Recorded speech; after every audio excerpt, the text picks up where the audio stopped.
Hey, everybody. Welcome to episode 33 of the Navigating Now virtual roundtable series. I am Anthony Ewing with Thoughttium. We broadcast live each week, Thursday afternoon at 3 Central. And we bring incredible leaders to the table each week to unpack topics that matter most to you all as professionals and as leaders. And I am extremely thrilled today to bring in a friend and a Navigating Now community member in Chris Pieta. Chris is the founder and creative director of Pieta Productions.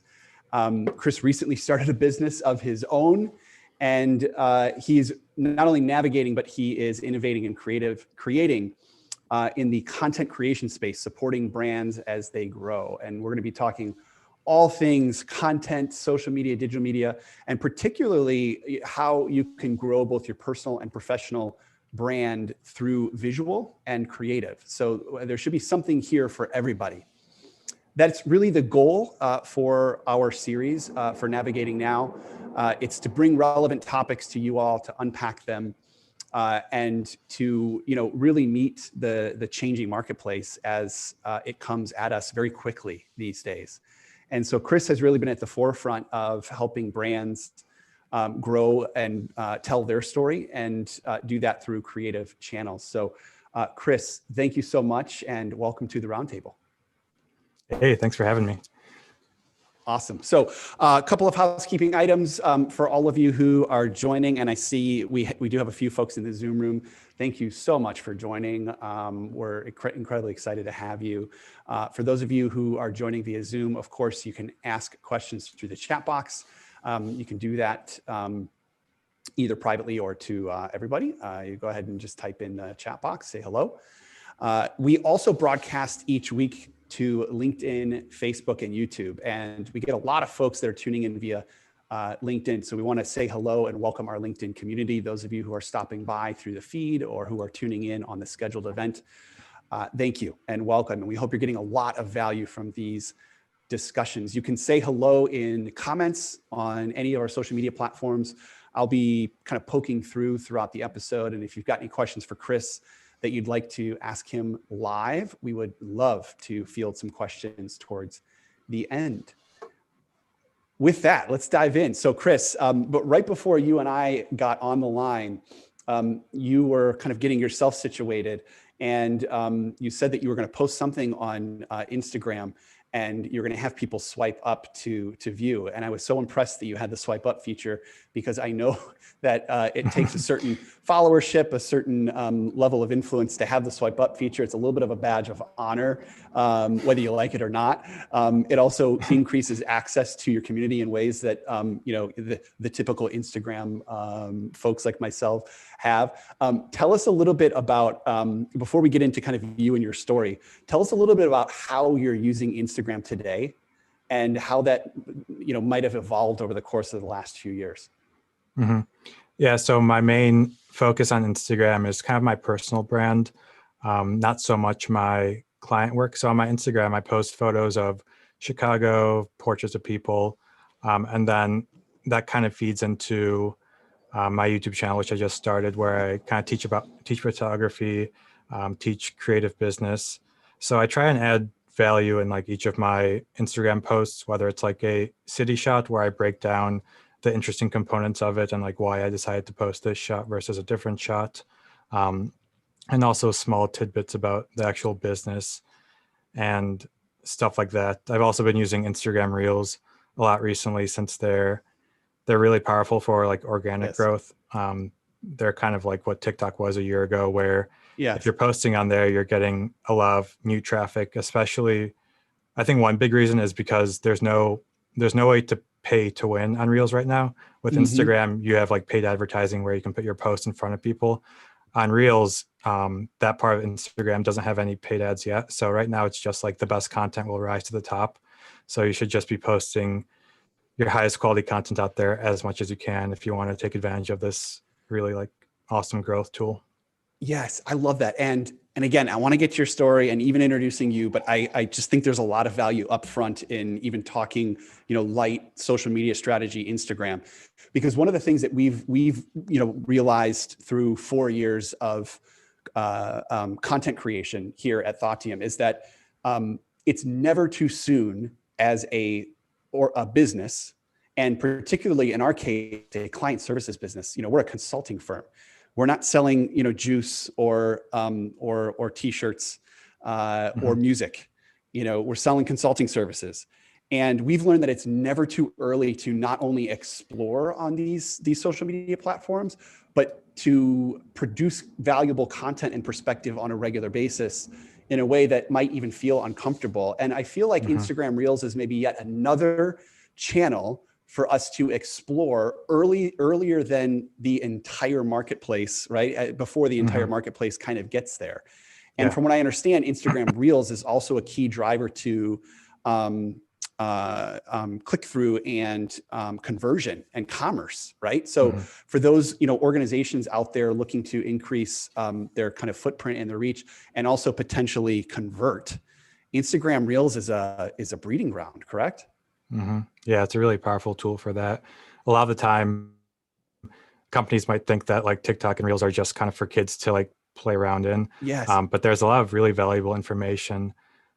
It's a really valuable tool, even if like your target audience isn't on Reels, because you might have a reel that goes viral and it'll hit a different audience, and that audience will spread your like product through like word of mouth. So even if your target audience isn't on Reels, just this sheer like reach of Reels is so incredible that it can like reach like far and wide.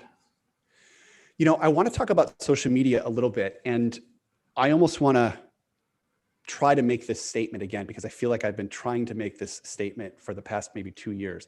Can we finally say that we are over the stigma or the traditional thinking that social media is only for 18 to 30-year-olds consumers, and that does not have a place on LinkedIn, it does not have a place in corporate America, and it does not have a place in driving results for small businesses? Are we there yet, or do we still have to break through some of this stigma? I think we're there, especially with last like year. Yeah. Everyone's inside now and they're on their phones all the time. So if your business isn't on social media, then you're going to fall behind very fast.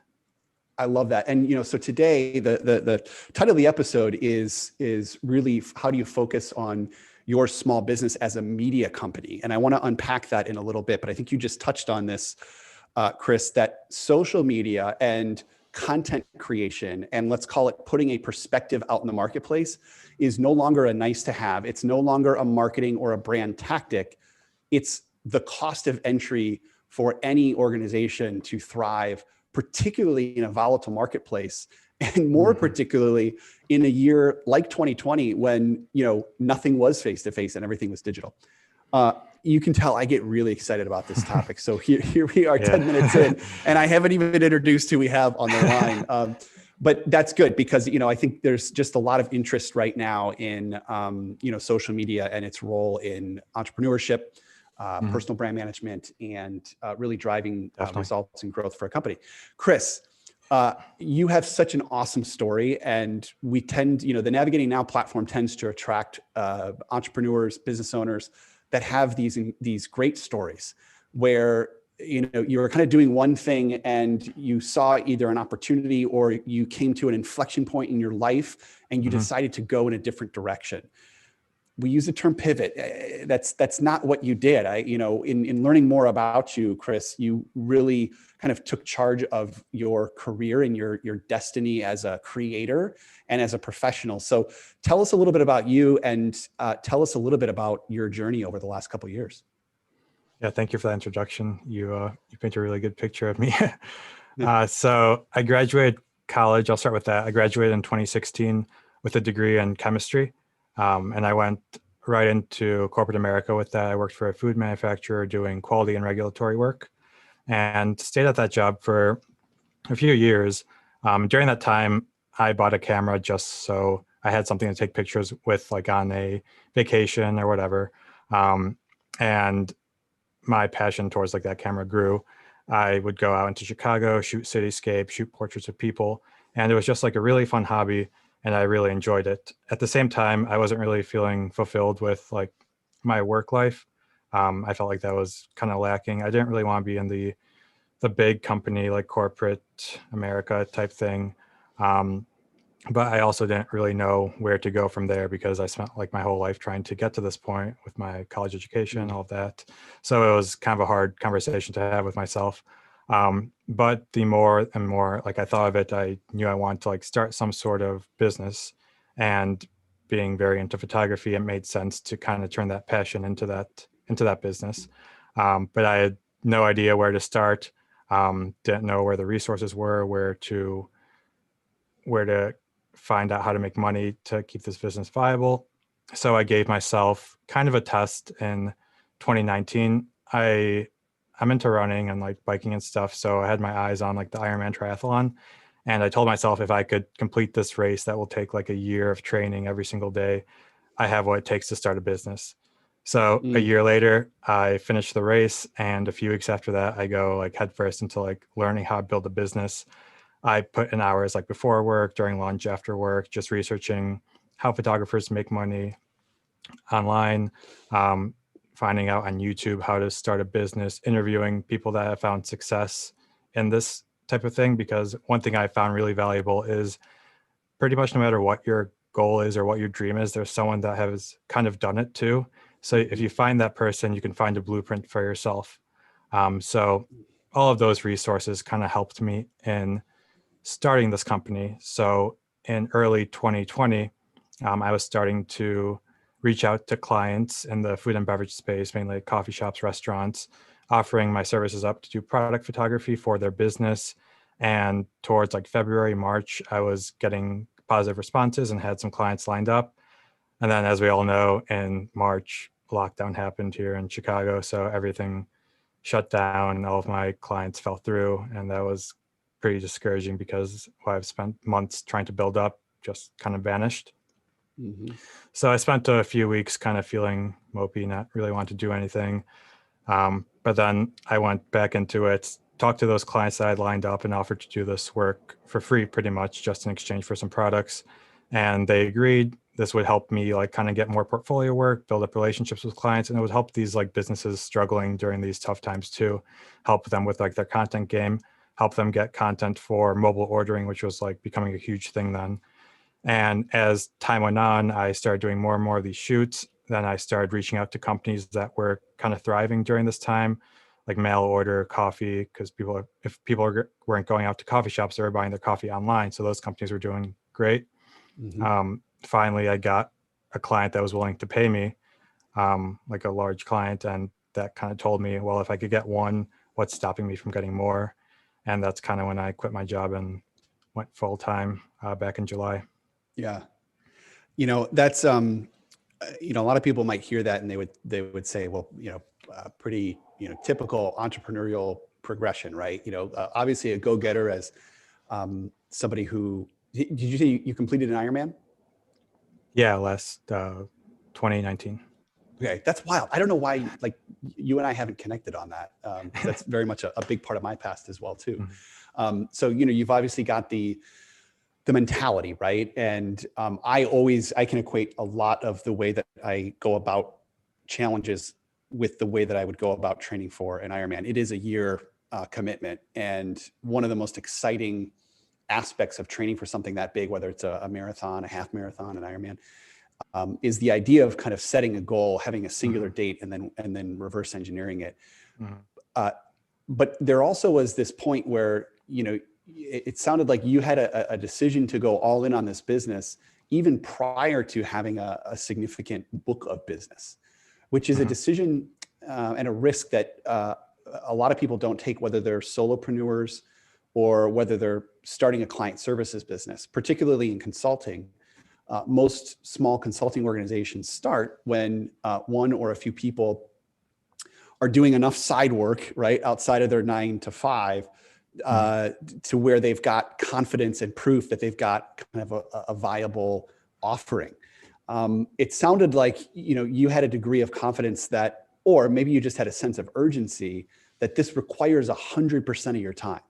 So take us through that mentality. And did you consider staying with your 9 to 5 while you built up a side book of business and you had all the confidence in the world, like what was at that decision point for you to say, regardless of how much, top line revenue I'm bringing in on this side business, I'm ready to go all in? Yeah, so I'd love to dive into that. There's definitely a lot of reasons why I chose to do what I did like at that time. So this was July of last year, maybe late June, July. And like I said, I just got like my first like big client to sign. I've had like smaller businesses where there was like one-off projects, but this was like what I was going to be, kind of the type of client that I would need to have like reoccurring revenue for. So I proved to myself that I can get one. So in my mind, I felt like, okay, so if I could do this during a 9 to 5, if I'm not working that 9 to 5, I'll have so much more time. So I think I could repeat this result over and over again. So that was kind of my mentality. It's a very risky, I think, mentality to have, but I felt confident like with the systems I had in place and stuff like that. Another thing, you hear this all the time, is no one's really ready to make that decision. A lot of the time people are going to try and find a lot of comfort before they make that big risk. And a lot of people say, you're never going to be ready. There's always going to be some excuse, whether it's you just bought a new car and you have to pay that off, or you're in a new relationship, whatever. That's another thing I thought about, that if I'm not ready now, when am I going to decide I will be? When are you going to be ready? Yeah. Yeah. Another big thing was I have like the support system that I have was really awesome. Like my girlfriend, my parents, my friends, no one really told me don't do this, which was interesting because in all of like these stories and like movies, you always see the entrepreneurs like friends saying, what are you doing? You're giving up the safety. But no one really told me not to do it. So that kind of helped my confidence.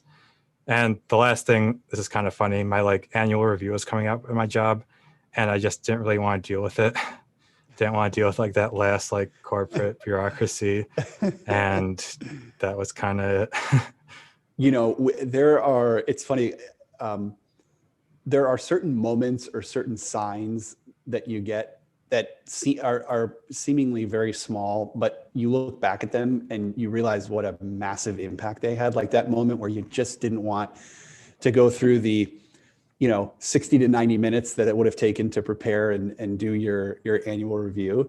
But that obviously represented something much bigger in you, which is you wanted total control, total autonomy, and you wanted to be able to take advantage of a period in your life now where you can, get creative, take a little bit of risk, fail as well too. And I want to talk a little bit about that. But I'd love to rewind. I want to focus in on these cityscape shots.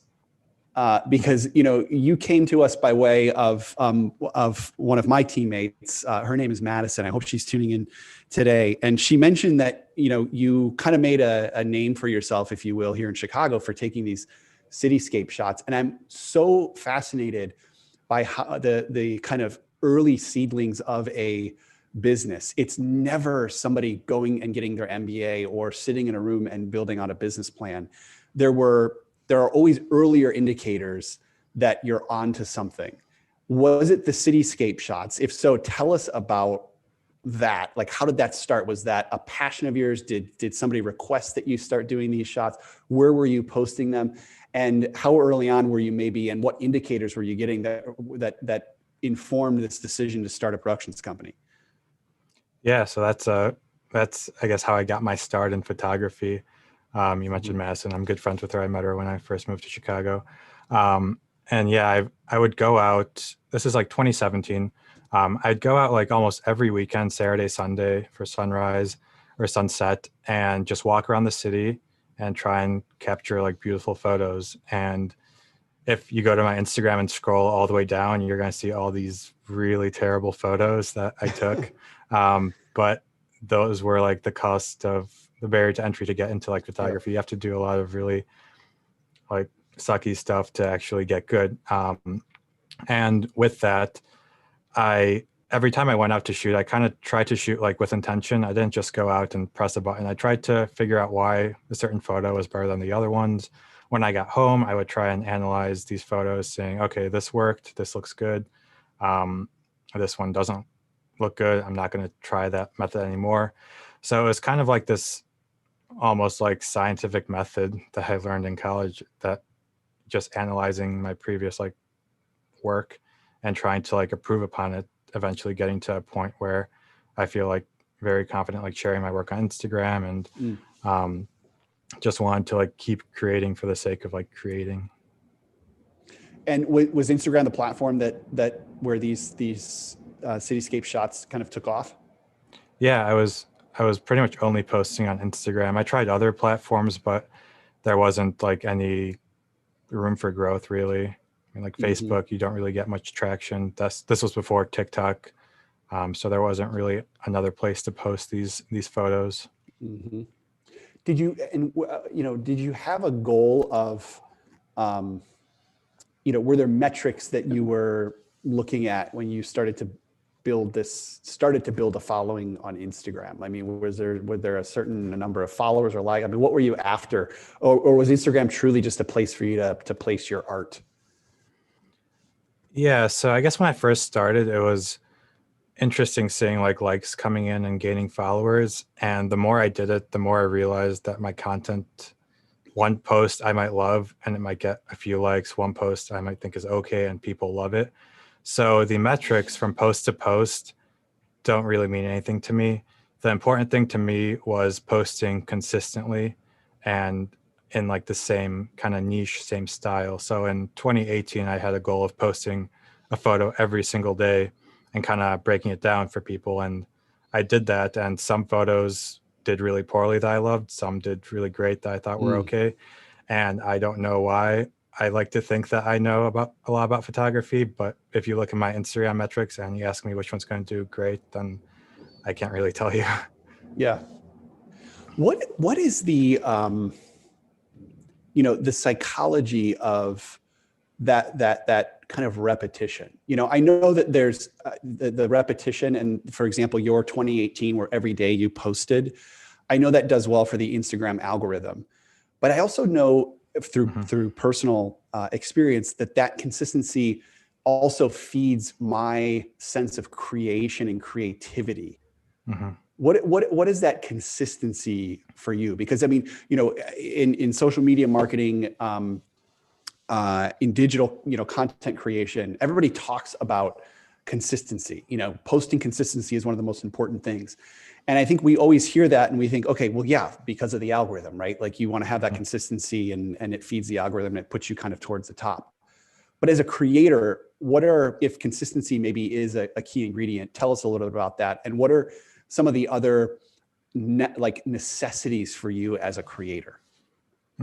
Well, yeah, from the creator perspective, I think it's important to take the time to do whatever your like art or medium is like every day to try and get a little bit better at it.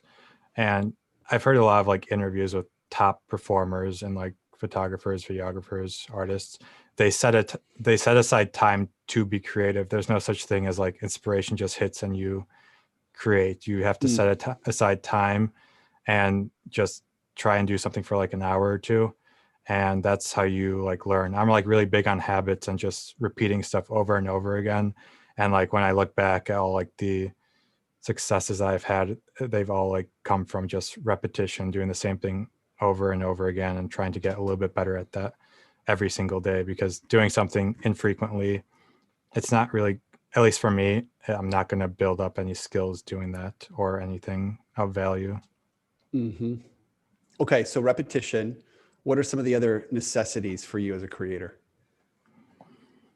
Well, I heard repetition and dedicated time. Yeah.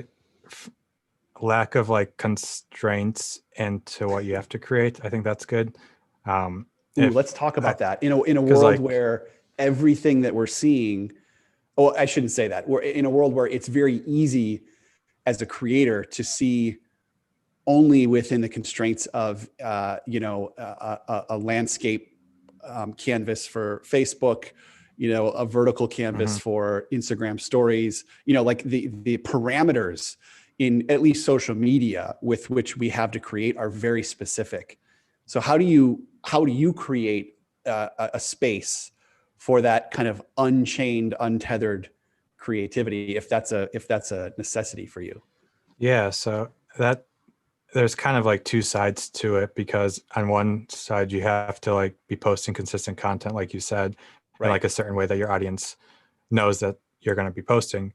But on the other side, you need like that freedom to be doing your own thing. For example, like if people ask me where the best place in Chicago is to take photos, it's hard for me to tell them to go to like North Ave Beach, even though they're going to get great photos there. What I say is like, go into the Loop and just walk around for 2 hours around the city and just use your eyes, observe what's around you, and just don't have an agenda about taking this photo or this photo. Just do what feels natural and just create.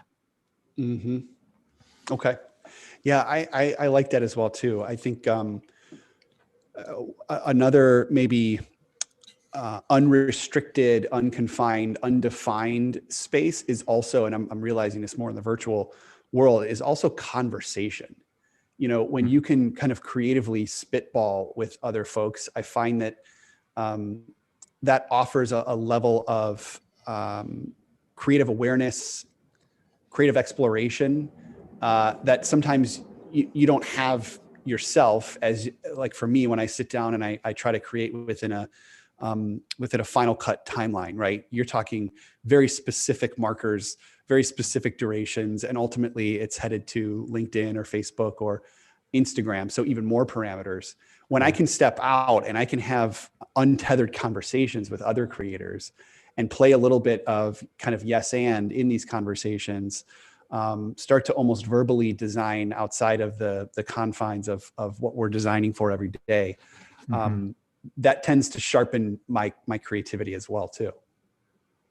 Yeah, I think that's like a really great point. Now that like this long form conversation that we're having, it's unscripted and we're just like going back and forth about like whatever just is on our minds, and being able to just like talk to someone about something that you're both like mutually interested in. You're just going to spitball, and eventually some like great ideas are going to form from there. And doing this in like a structured way wouldn't be as, I guess, productive in reaching those like great ideas. Well, and I'll just add, you know, for those of you who are tuning in that are, you know, thinking about digital content on, let's call it LinkedIn, you know, we just a year ago, prior to the shutdown, we were creating content in a model where, you know, it was very defined, where we would bring somebody in, we would shoot for an hour and an hour and a half, you know, in a closed kind of studio type environment. I would take the content, I would chop it up, and I would find, you know, the 8 to 10 minute piece, right? That was bookended with B-roll and music. And although I think there's an art form in that type of produced content, we were thrust into a world where we no longer could meet face to face. And frankly, the information cycle was reducing very quickly with everybody being behind Zoom and people just kind of turning their cameras on like this, that the market is almost calling for these unscripted, untethered conversations over the produced content. And I'm just curious, you know, when you work with your clients, you know, how are you? And so for us, what's shifted for us is that we are far more able to produce content at scale and on a much more regular basis on a live platform like this. And I'm not saying we'll never go back to the produced vlog style content, but what we won't let go of is the ability to literally just hit go every Thursday at 3:00 and bring real discussions to the forefront that aren't scripted and aren't post-produced, because there's a lot of value in that. So when you talk to clients, you know, about content strategy, you know, what are maybe some of the perspectives that you're putting forward in terms of, you know, some of the channels or the distribution strategies that they should be thinking about today? Yeah, people, I guess consumers now want stuff that like feels real and not like scripted as much. There is like definitely a need for very like studio-esque stuff for like websites and stuff like that. But with like paid social advertising, there's a lot of people that like to have videos and photos that just feel like they're in the moment. I think a a big thing that I've been seeing on social with like ads is just like people on their iPhones recording the ad and like their experience with the product. So like these are types of videos where they're shot to look like they're on an iPhone. They're not like produced well or anything. They're just like this poorly lit shot of someone like unboxing this coffee and then drinking it and saying this tastes good because that feels real.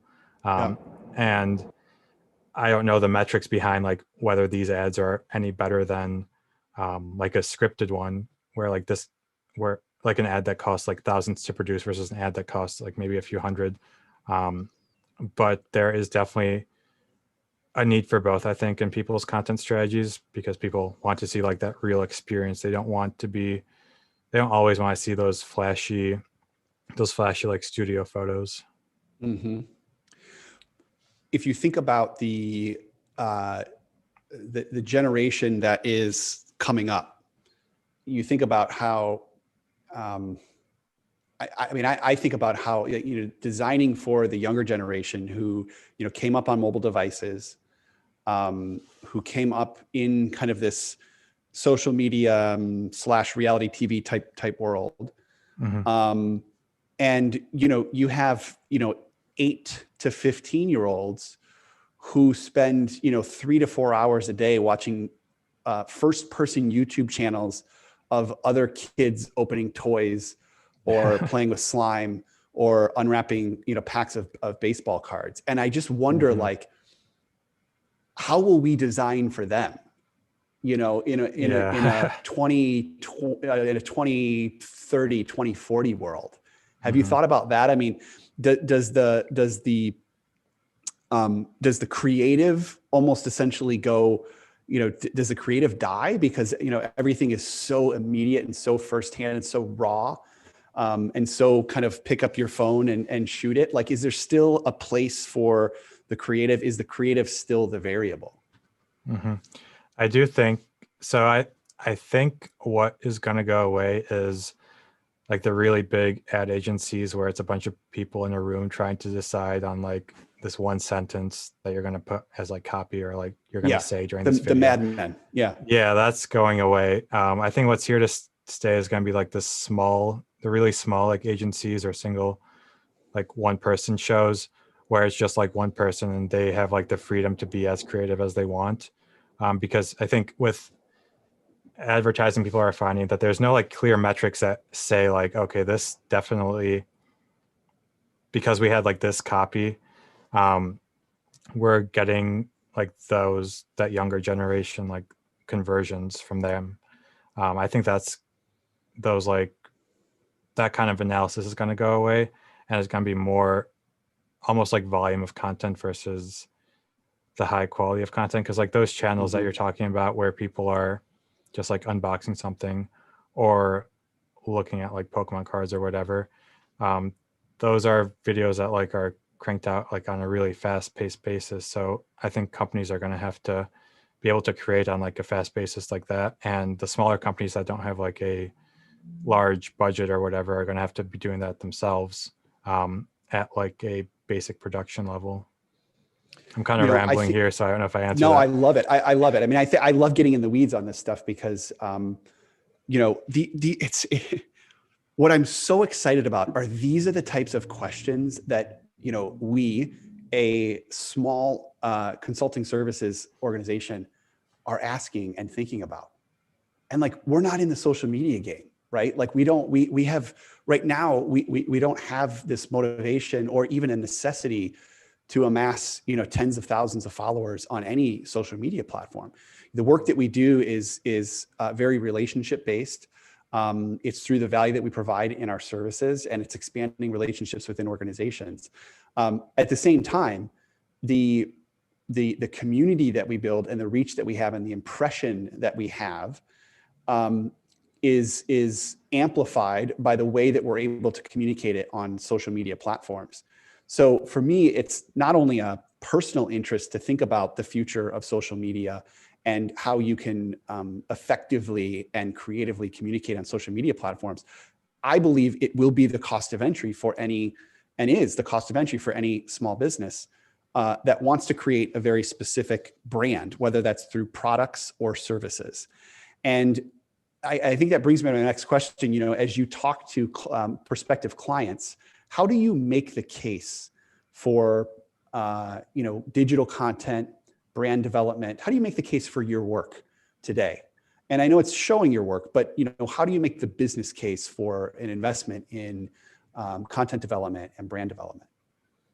So for myself, I always approach clients that I think have a need for the content. I don't try and sell my stuff to like a company that doesn't need it. Like if you're a very small business that you're posting your own photos on your social, I know you're not going to want to have my stuff. But if you're like a mid-sized company that's posted like professional quality work before, I'll approach you saying, here, this is what I can do. Here's like the type of creative work I do and how we can work together to like solve your content problem. I'm not like in the business of trying to sell you something you don't need. I want to solve a problem that you have, whether that's like creating an ad for paid social or just like updating your website with beautiful photos, because we've been talking a lot about how there is that need for like quick content that isn't produced that well. But I think there still remains like a need for well-produced content, because no one's going to want to watch like a shaky video of like a house tour or something,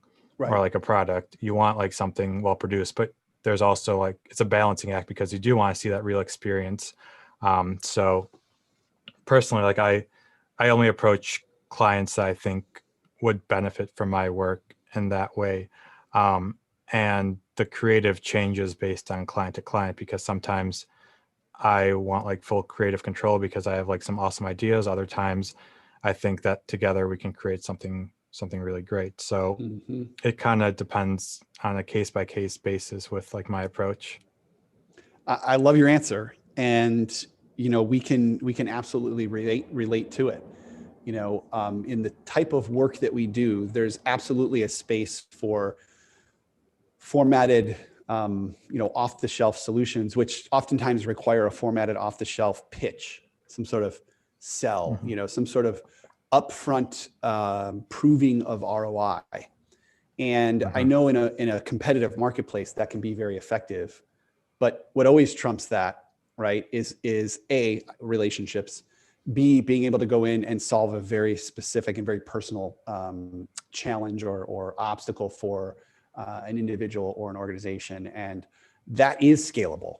You don't have to stay a small productions company with that business model. And we're convinced that we don't have to stay a small consulting services firm to build something really big on the back of great relationships and solving real problems. It does take a little bit more white glove, a little bit more hand to hand.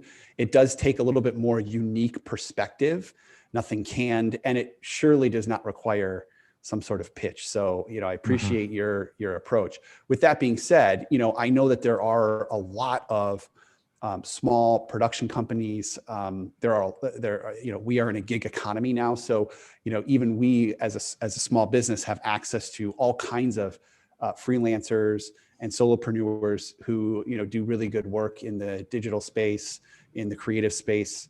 How would you say that how can you differentiate yourself as, a small creative agency in today's world? Yeah, that's a really good question. And it is hard to differentiate yourself because there are so many people that have like a very similar skill set to you. But I mean, other than the work that I do, my approach, I think, is kind of unique. My approach to like photography is both like creative and technical. I guess that comes from my like background. So whenever I deliver assets to like clients, before any photo shoot happens, we have plenty of prep calls to make sure that we're on the same page. I have like set timelines to set client expectations. After any photo shoots, I always deliver more photos than like the proposals for, and then they can choose whichever ones they like best. So that gives them control of like the final products in a sense, because if let's say you need 10 photos of this one product, I'll shoot like 15 to 20 and send you those, and you can choose whichever ones you like best. And then that gives you like creative control over like how on the final product there too. Apart from that, I'm not really sure. I don't know that it's hard to like differentiate yourself like that. But Yeah. I think No, I'm that's good at okay. finding a need in Yeah. businesses' content and then approaching those businesses. So I Yeah. think that's another reason. Yeah. I mean, it's interesting because if Chris, if you were to turn the same question around, I wouldn't have this, three-pronged answer to it either. And, what I would say is it's through the work that we differentiate ourselves, right? It's through the work, it's through the execution, and it's through the way that our existing clients experience us today. And as long as we continue succeeding in the way that our existing clients are experiencing us today, especially in the client services business, and I know in your business as well too, that will open up new opportunities, right? As long as that relationship is there, and it sounds like you do a little bit more of the ground game, a little bit more of the white glove than maybe some of the other production companies out there, which I also think is a big differentiator. It also sounds like you sit at the table with your clients and do a little bit of co-creation, which sometimes is not the approach for photographers and creative agencies. So yeah, I mean, there's no right answer to that. It's cool that you're thinking about it, and it's cool that after a successful gig, you can step back and say, "What worked? Let's do more of that." Yeah. Yeah, That's what that's it's all awesome. about. Let's again, we've got just a couple minutes left, and I have so many more questions that I want to ask you. Going by really fast. But I also want to talk a little bit about, your building this business and the importance of, kind of telling your story and documenting your journey. Are you thinking about doing any of that? I know that you've got a YouTube channel, and I know you've got some awesome content already on that channel that is more value for the viewers by way of technical demonstration and how-tos, which is awesome. Are you thinking about documenting the journey of Pieta Productions and what value that could potentially produce in the marketplace, whether that's just through developing your brand or potentially inspiring other folks like yourself to take some of the risks that you've taken to follow their dreams? Yeah, I think that's something that I want to do. And I'm kind of starting to do that with like my, I guess, personal brand. Because over the past year, as I've been building this business, I see more and more that it's like completely separate from the photography that I do, like kind of for myself. It's just like this product photography there's not much cityscape stuff. I do shoots outdoors for clients, but most of it's just like in the studio, and it's very different from the personal work I do. So I think segmenting that into what is now like the Instagram page and YouTube channel, where I kind of go behind the scenes and teach how I made this business work and how I photograph things.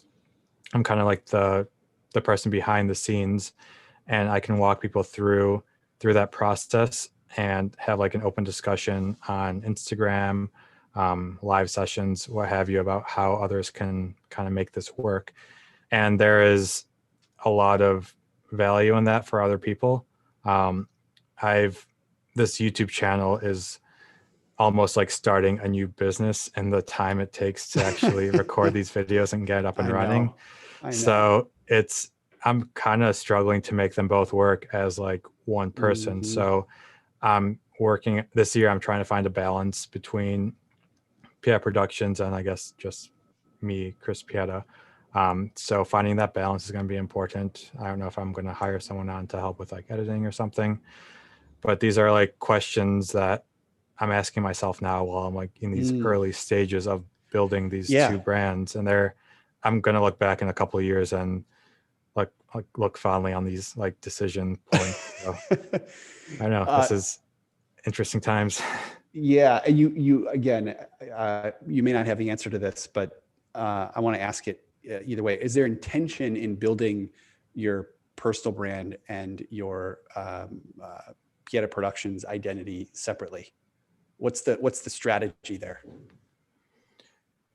I think for both of them, I want I guess for Pieta Productions, it's going to be more of like a company making these photos and videos for clients, and I'm behind the scenes there, and it's pretty much just me right now. But I want it to be like the company itself, and the Chris Pieta side of it is just me, how I built the company, and more so for creatives that want to do this. And the Pieta Production side is for like product clients or whoever needs those photos. So I'm kind of building these like two identities at the same time, which is an interesting balance to have. And I don't know what the rules are or how to do it, but I'm figuring it out day by day. So it's interesting to say the least. Yeah. So I think that was a very careful way of saying that Pieta Productions is going to be the mothership. That's going to be like the production's Death Star. And it's not necessarily going to be tied specifically to your name, because you ultimately see something that's bigger than just, Chris's magic. You see an entity that potentially has a platform. It's a platform for potentially other professionals to step in and build something bigger and better than your art form. And I'll tell you, I relate to that, and I'm sure a lot of other independent creators or consultants are wrestling with some of the same questions. And I did very, very early on when I went out on my own and I became a solo consultant, which, I think is a fairly natural progression for a lot of entrepreneurs, where you are working in a particular industry, that you're really good at something, that ultimately there's value in doing that independently for other organizations. And typically your instinct then is to start a consulting company that is your name and that is based on your magic. And what happens to a lot of solo consultants is that they grow an incredible, very successful career around their specific value proposition, or in a more simple term, their magic. And that is wonderful. And people spend entire careers very successfully bringing their magic to their clients and developing these very intimate relationships with their clients. Oftentimes, though, you get 3, 5, 7 years into that, and you want to build something bigger than just, Anthony Ewing, the consultant, Chris Pieta, the photographer. And you are challenged to step out of that very specific brand name. And it becomes really challenging to build an entity outside of your name.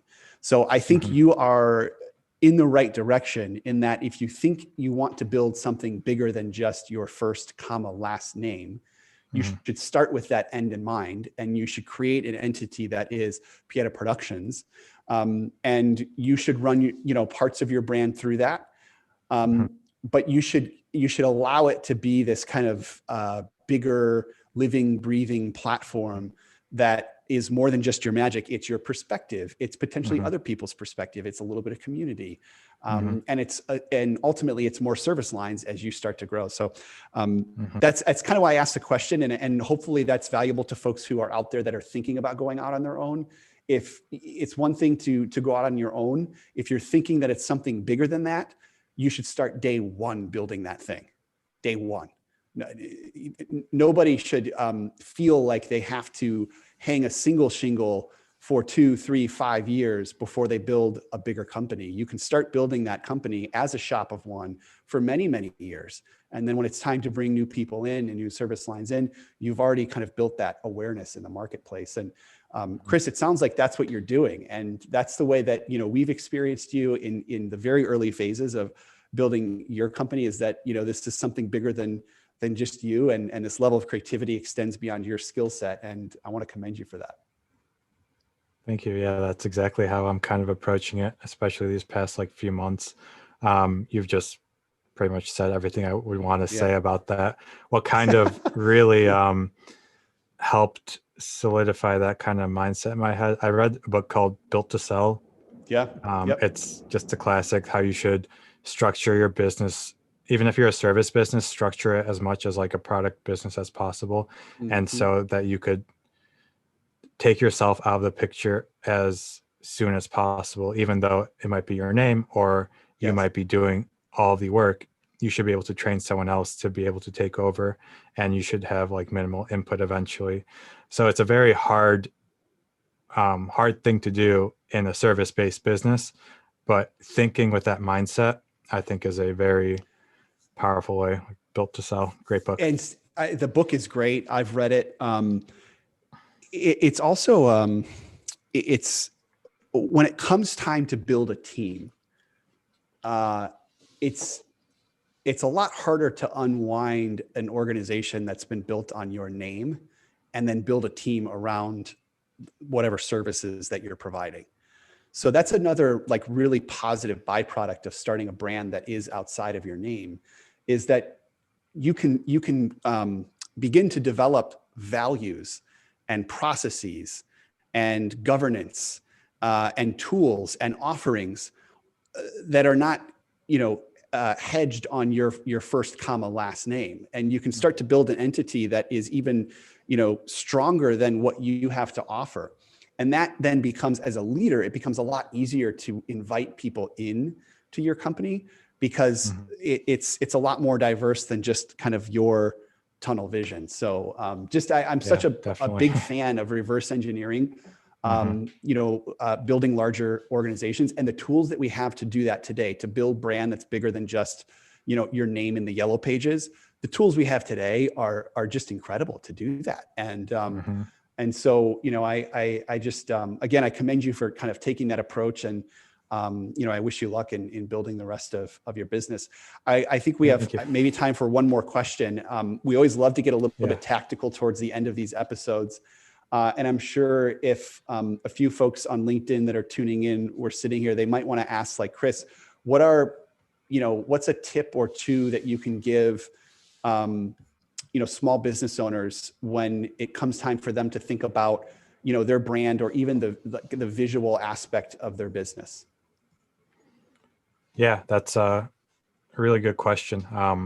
It depends where you are with, I guess, your social strategy. First step is like just getting on Instagram or TikTok and just having something. And you have to just start creating content yourself.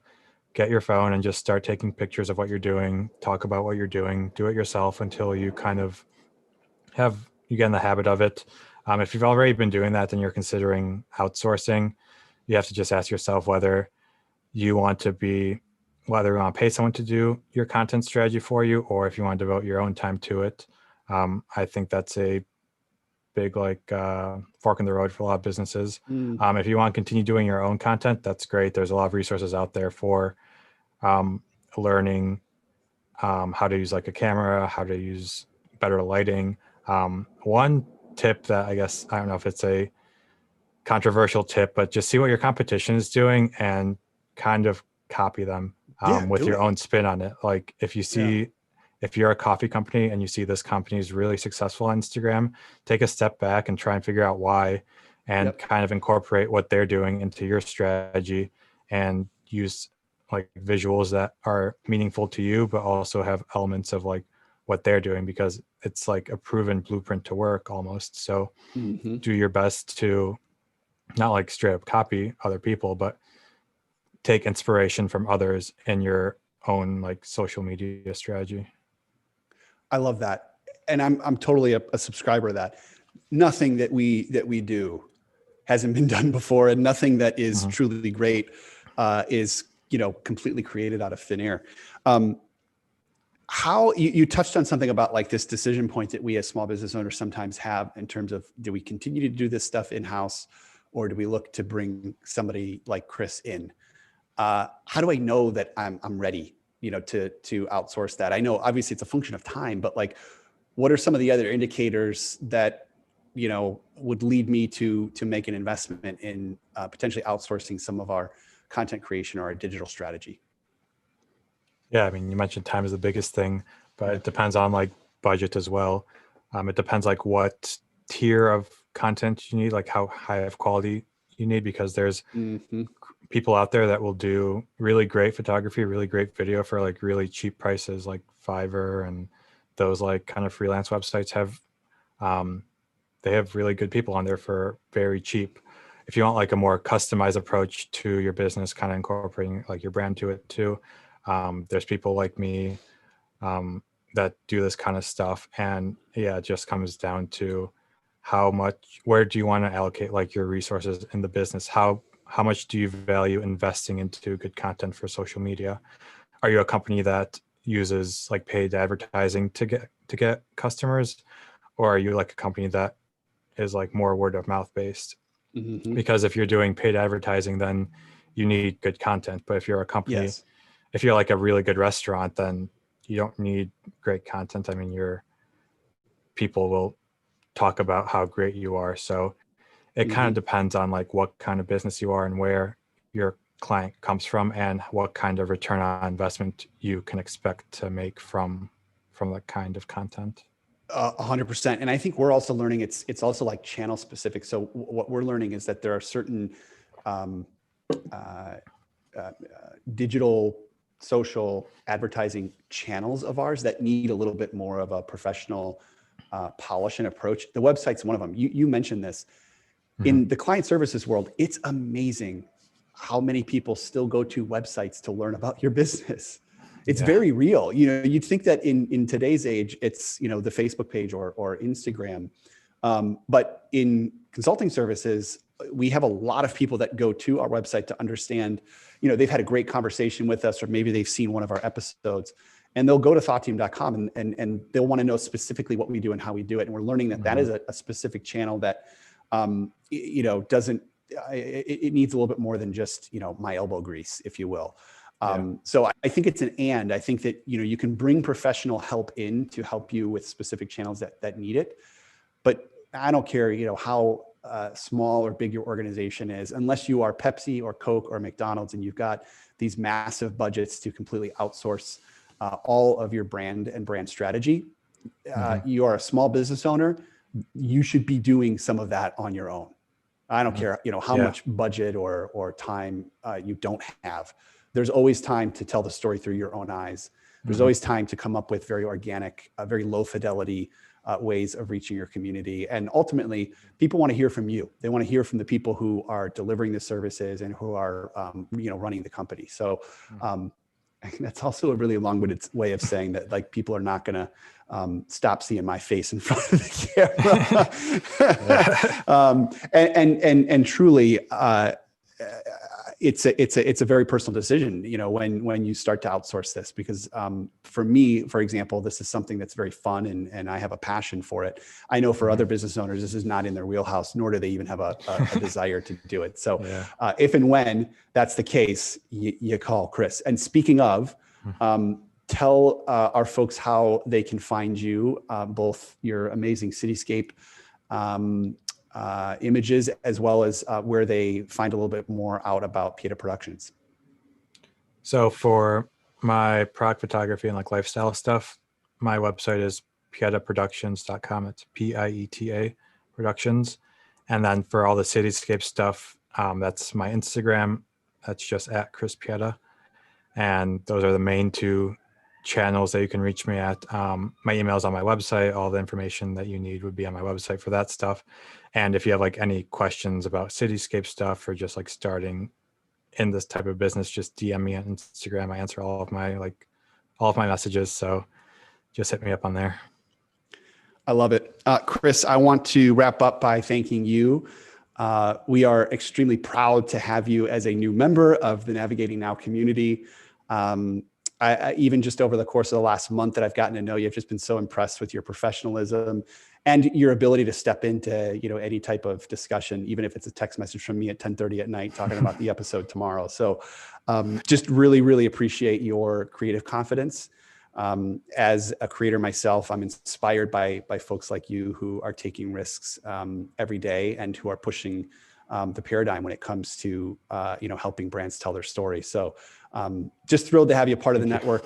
Thank you so much for the discussion today. And definitely for those who are tuning in, follow Chris on Insta, check out his website. We also want to share that our Navigating Now Roundtable series continues every week. Each week, Thursday at 3:00 Central, we go live on social media, particularly LinkedIn and YouTube. Each week, we bring a new leader to the table or a previous leader. We've had a lot of repeats. But next week, we have a great new leader at the table, Kevin Alder. He is the founder and executive coach at Unstuck.